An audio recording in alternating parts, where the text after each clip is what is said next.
Ce matin, les animaux les loups, surtout les deux jeunes, sont particulièrement excités. On va bientôt transférer les loups, donc c'est l'opération qui est la plus délicate avec celle des lynx, puisqu'il va falloir les anesthésier. Et le principe, c'est d'arriver à les anesthésier, je dirais, en groupe. On est obligé aussi de les endormir à distance, donc on utilise un fusil hypodermique, donc c'est une flèche qui est envoyée et qui transmet l'anesthésique dans le muscle.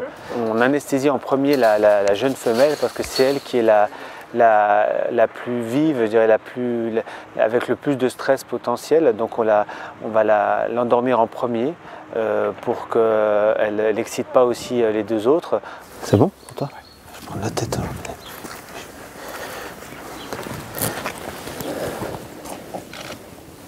Son poids.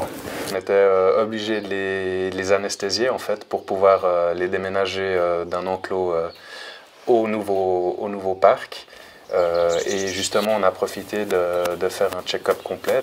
Donc, l'auscultation du loup comporte tout d'abord l'écoute du rythme cardiaque et respiratoire pour voir si tout est en ordre.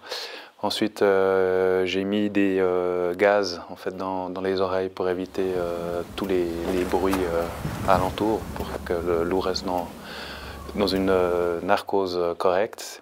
On a mis du gel dans les yeux pour éviter aussi que la cornée se dessèche. Et puis après, effectivement, on fait un contrôle de la mâchoire, donc des dents pour voir s'il n'y a pas de dents cassées ou bien de caries avec un risque d'abcès.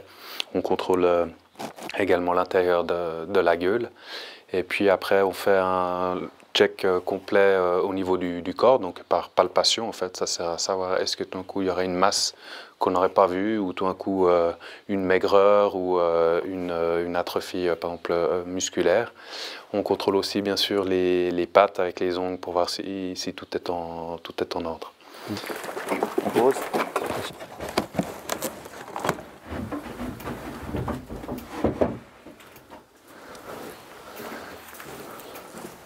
On a le mâle adulte de loup, là il est actuellement endormi, donc le principe, il est bien endormi, donc on va pouvoir le sortir à la main. Et après, c'est vrai qu'on essaie de les garder le moins longtemps sous anesthésion pour que le métabolisme se remette en marche, on va dire, de manière normale.